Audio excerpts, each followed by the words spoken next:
I have so much I have to tell you about. I've been incredibly busy. Last week I was in Atlanta at a GLP-1 meetup. I ended up filming for a documentary about GLP-1s. I was stressed out about legislation in California that might take compounded GLP-1 access away from over 100,000 people. And I was quoted in Wired magazine. So I am going to get into it. If you don't know who I am, I'm Sabina.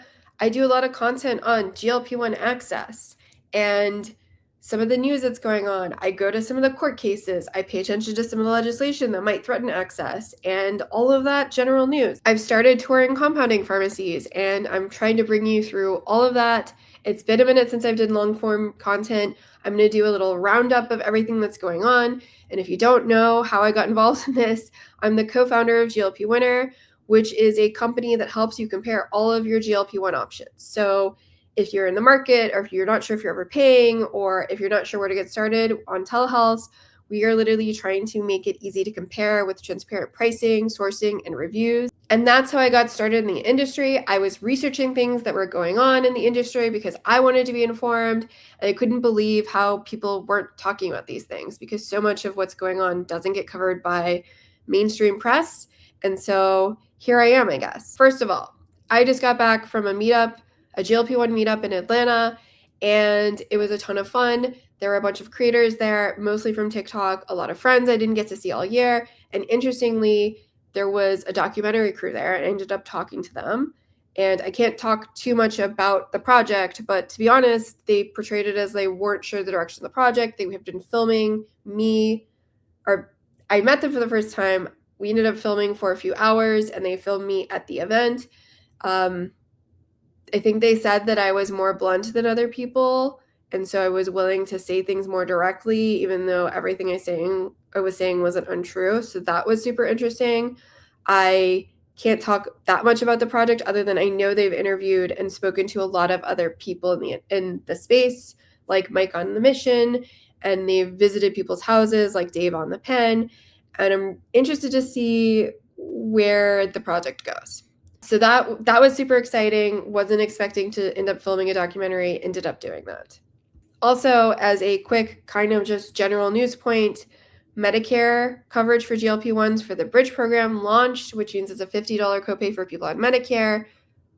I've heard a lot of people be suspicious of if this is like too good to be true, if it's actually going to be easy to get it. They keep shifting the goalposts on what qualifies people. So if you've been trying to get Medicare coverage, let me know. I'll probably do another video just on this, just going over the basics, but wanted to flag that as something that is happening as of July 1st. I want to talk about this legislation in California. It was AB 1990. It would effectively have gotten rid of compounded GLP-1s for people in California, which is well over 100,000 people would lose access to their medication. I've been tracking this bill for a while. It passed through the Assembly, which is basically the House of California, with almost no opposition, and it was being framed as an advertising bill. It was not going through the normal healthcare subcommittees. It was citing a lot of ads that honestly were kind of distasteful and I don't really endorse.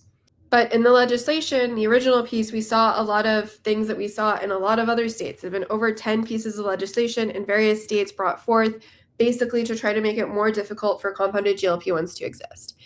And I sat down and spoke to Scott Bruner. I was going to do an entire deep dive on this bill, and it got amended, so it's not as nasty. But I do want to say something because I've seen when I've done content on this, people being like, oh, this is disinformation. It's actually not that bad. Look, when I talk to lawyers, when I talk to compounding pharmacies, they tell me it is that bad.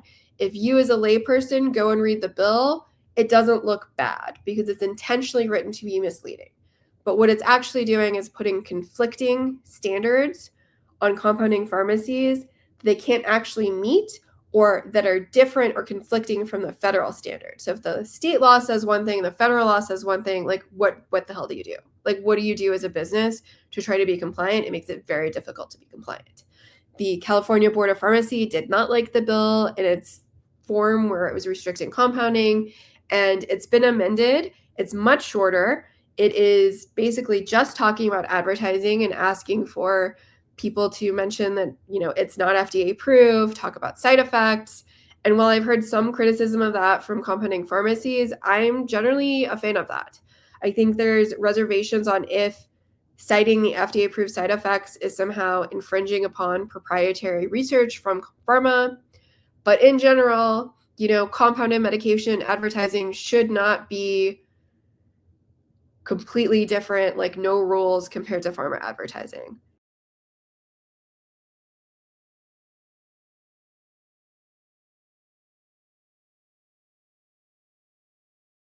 But also, it should be obvious that it's not FDA approved because compounded medication is not FDA approved.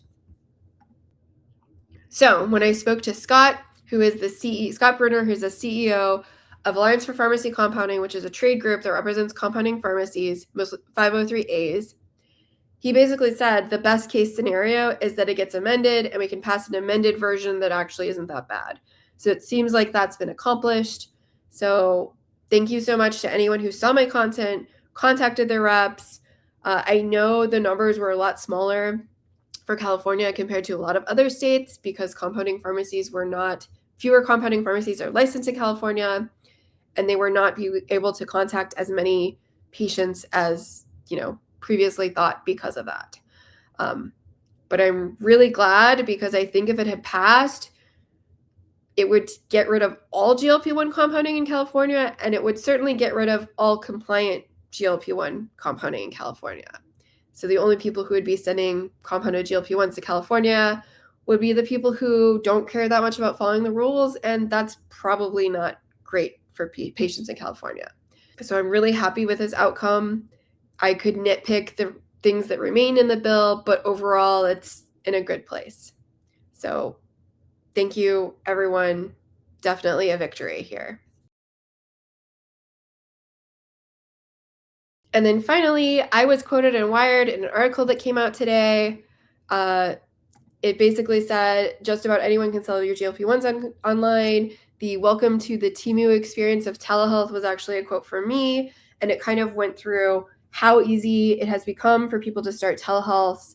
I've seen a lot of criticism about this from a lot of journalists, people kind of like outside of the immediate vicinity space. And I kind of wanted to add some more context because obviously everything I said to the journalist did not make it to the article because the article was laser focused on the ability to create telehealth very quickly.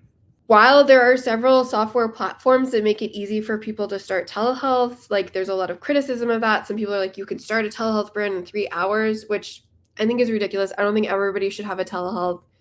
I genuinely think having interacted with a lot of these brands that there are better and worse telehealth owners, and a lot of people, are getting into the industry for not great reasons. Like they don't actually care about the patient outcomes. They're there to make money.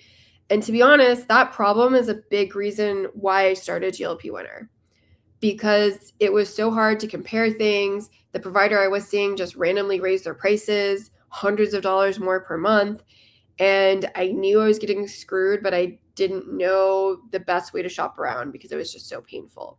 And even now, literally every day, I'm getting a bunch of GLP-1 telehealth ads, as I'm sure many of you might get. And to be honest, so many of them are misleading, or so many of them have incredibly misleading prices. But it's really hard to diagnose that or understand that quickly. So that on a personal level really frustrates me, which is part of why I started GLP Winner. But when you think about the idea of random people like, people who are reality stars, never had an interest in healthcare background, just starting a brand and sort of just having it like funnel patients and then hoping that the platform is just going to take care of them, those are always going to be lower quality brands. So one of the companies that was cited was OpenLoop, which is a large telehealth platform. And to be honest, because I try different providers every month, I've had provider experiences on OpenLoop where it's very minimal touch, all text. And for some patients, that's what they want. They want their medication. They don't want any fuss. They don't want to have conversations with the doctor. They just kind of want to get it over with. And I've had experiences with providers on OpenLoop where I had a 45-minute video call and we had really nuanced conversations about my side effects. They offered a bunch of extra support. And part of what I've tried to do with GLP winner is try to standardize that so you can actually compare. So the article mentions a situation I've talked about where I've talked to telehealth providers. They've been like, oh, we offer a ton of nutritional support. It's great. I'd be like, great. Tell me about your nutritional support. And it's just an AI slop PDF that, they email to patients and hope that it's enough. And to be honest, that is not really nutritional support. Like you can Google what to eat on a GLP-1 and probably get the equivalent level of information very, very quickly. And then there are other people who are also on the same software platforms who give you unlimited video calls with registered dietitians. And that is actual, verifiable, licensed nutritional support. So part of the inspiration for GLP Winner was trying to make those differences more easy to digest without making you waste hours and hours of time, hopefully without fatiguing people into thinking there are too many options. So the idea that you should look at and consider every single brand out there, to be honest, is a waste of your time. And most of those brands do nothing to distinguish themselves. We get emails literally almost every day, several emails a week from people being like, hey, I'm a telehealth. You should add me to GLP Winner. And to be honest, they can't tell us anything they do that is different. Oftentimes, there are companies that are literally days old, weeks old. We can't see any authentic looking reviews, and we can't verify anything authentic about them. In those situations, we usually won't even have a call or consider them. And to be honest, like that is the most common type of email we get, where it's somebody who's so early on in the telehealth space that it's like they literally haven't had any customers yet.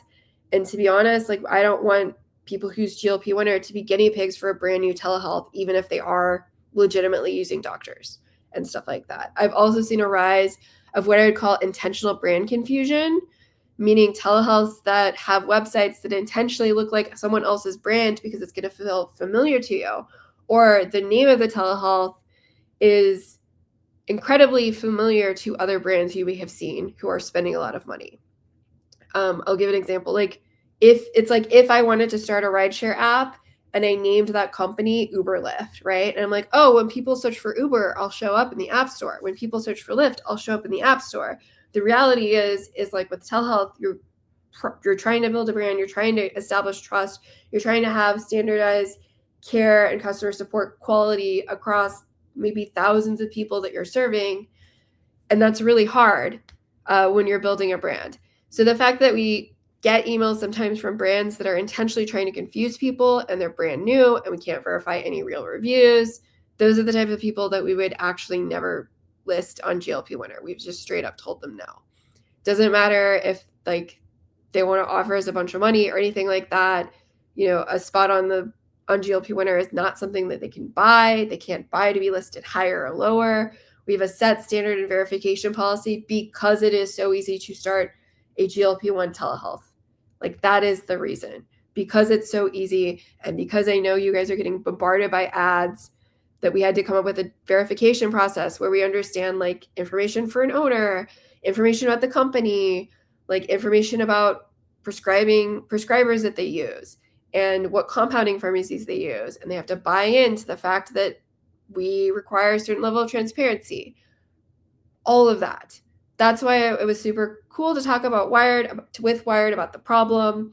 I think I'm curious to hear from you. Have you seen crazy amounts of telehealth? Have you seen these confusing brands that I'm talking about where it looks like one brand had a baby with another brand and it's just intentionally trying to confuse you? I'm seeing so many vibe-coded websites. And I think when I started GLP Winner, the idea was maybe we should just try to list everyone, as many names as possible. And as time has gone on, it's like, no, that's actually going to waste everyone's time. And there are a lot of people we should absolutely not list. And most telehealths, I think we should absolutely not list. So that's kind of why we've ended up doing things that way. And the article is super interesting. I will link it in the description if you want to read it. But yeah, stuff like Grindr has a GLP-1 telehealth that does telehealth, ED, all these other things. So when I think about the original purpose of telehealth, which became popular during COVID, like telehealth needs to exist. For many people, a GLP-1 telehealth might have the best care that they want, but they should have informed consent on the level of care that they're getting. They should not be misled on prices. And to me, like that's what's important. So would love to hear your thoughts if you have any opinions on any of those things. And just wanted to come on here and do a news roundup with everything that's been going on. I love doing more of these rambly YouTube things because I don't have to choose my words as carefully. I can provide a lot more detail than I can on TikTok and other short form mediums. And I really appreciate it. So please subscribe if you want to see more of this and give me feedback on if you like this format or if you want me to do fewer videos that are more in depth and like an hour long.